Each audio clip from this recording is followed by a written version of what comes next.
Record 30, Side 1, Lesson number 30, the 30th lesson, Practical section, British industry. Great Britain is no longer the principal industrial country in the world, but it was the first country to become highly industrialized. Last century began the great march towards an industrial rather than an agricultural economy. Not much more than 150 years ago, Great Britain was not very different from any other European country in economic outlook. There were, of course, other important differences, but the first signs of the industrial empire of the future were already apparent. Britain had coal, steam power had been invented, and mechanical applications were being found to make them function together to turn out greater quantities of goods and materials. The Industrial Revolution at the beginning of last century began, for Great Britain, the era of the future, and she took full advantage of her opportunity. Trade with foreign countries grew. Everybody needed manufactured goods, and Great Britain became richer and richer. She prospered everywhere, and her competitors were, for long, a source of little worry to her. British goods were well made, of first-class materials, and prices were such as to make a continuous demand inevitable. Life was good, and the country prospered. Great Britain was the richest country in the world. However, this predominance could not last.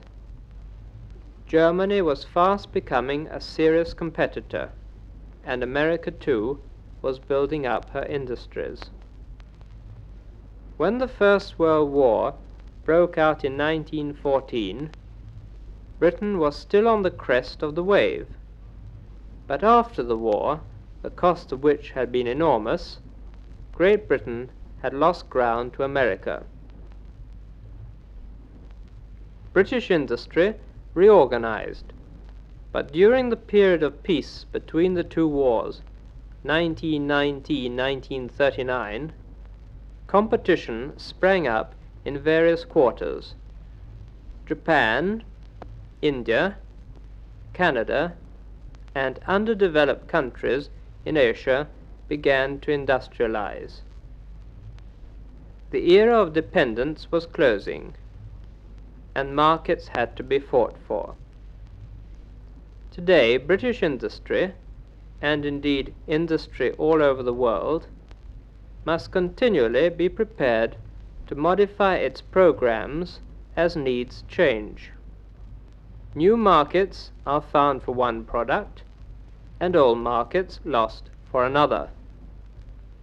Very little of Britain's industry is nationalized, but public corporations were set up by Act of Parliament after the Second World War, covering some of the major industries and services, and today these still include coal mining, the railways, gas and electricity, as well as civil air transport.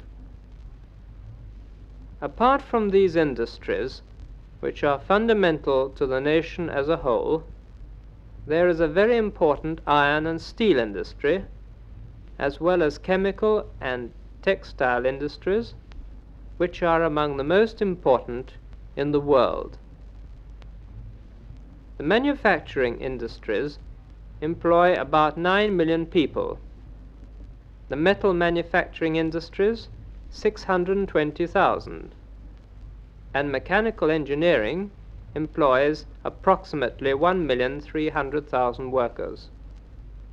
Shipbuilding one of Britain's traditional industries, employs almost 300,000 people.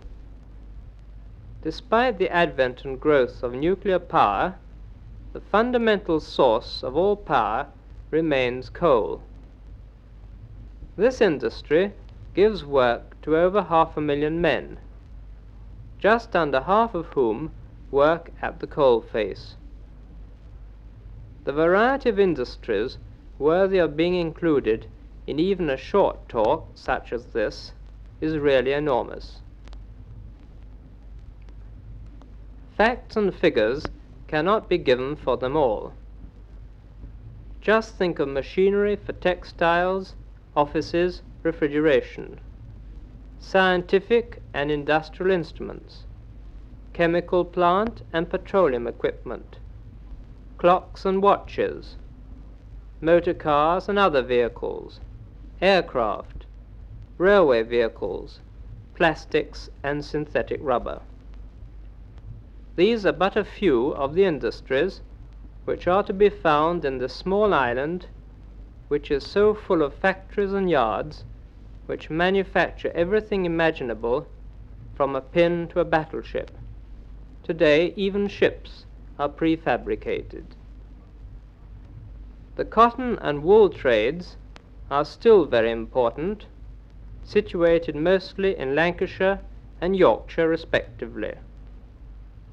Increasing competition from Asian countries has caused difficulties and even crises from time to time in the cotton mills, but every industry must adapt itself to new conditions.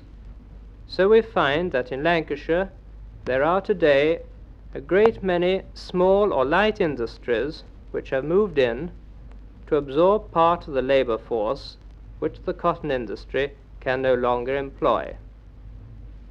No talk on industry in Great Britain would be complete without some reference to the European common market. Further modifications will proceed, and when the United Kingdom finally enters the common market, follow this move, which is generally accepted as a useful and necessary step for Britain to take. It seems logical that at last the little island off the northwest European coast should decide that, in the interests of the future of Western Europe, of which she is a part, serious efforts must be made, and sacrifices too, to work in closer relationship with the member countries of the European Common Market. Side 2. Grammatical section. Impersonal verbs. These verbs or forms are found only in the third person singular and have the neuter nominative pronoun it for subject. Many of them refer to the state of the weather. For example, it is raining now. Children are often frightened when it thunders and lightens. They told us it was warmer than last year. It was getting dull, so we came home. When it snows, we go into the mountains to ski.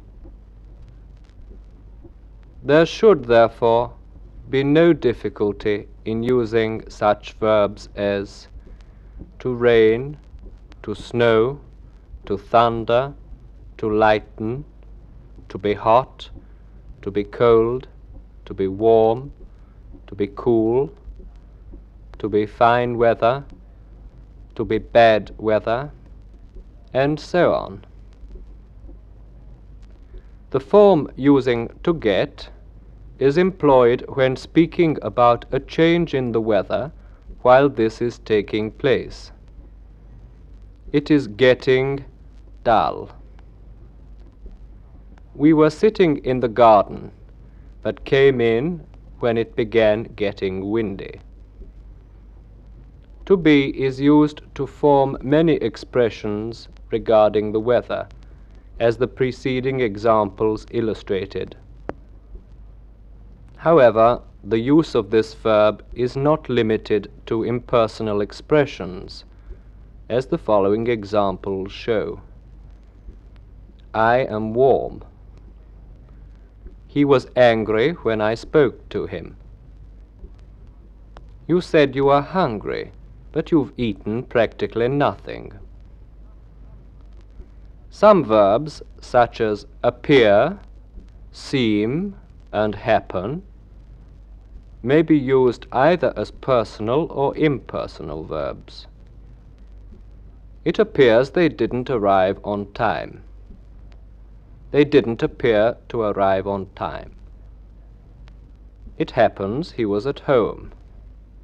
He happened to be at home.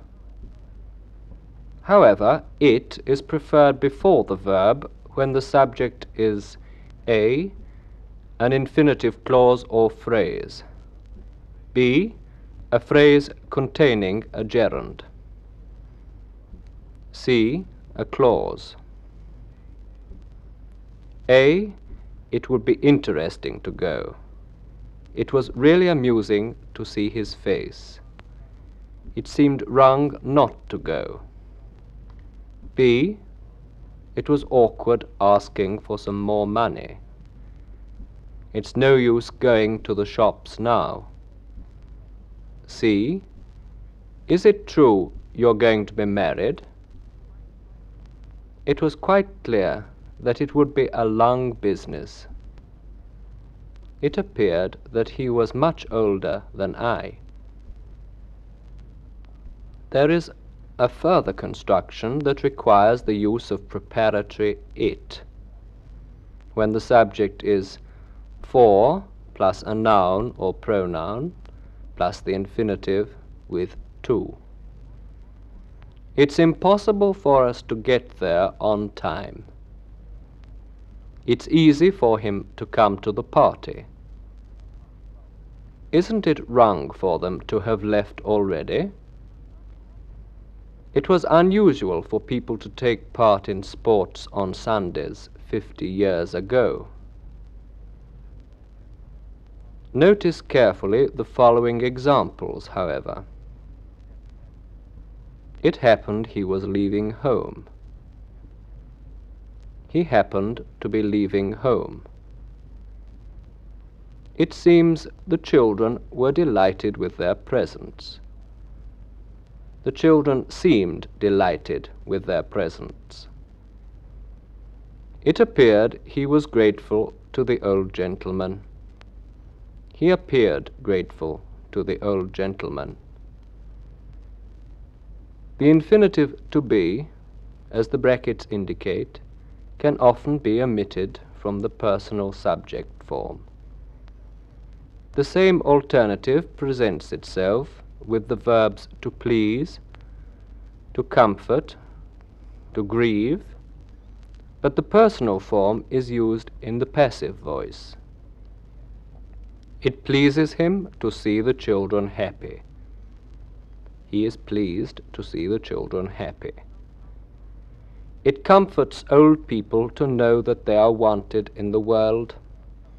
Old people are comforted to know that they are wanted in the world. The verb to matter is usually found with an impersonal subject. It doesn't matter whether you're right or wrong. You'll have to pay.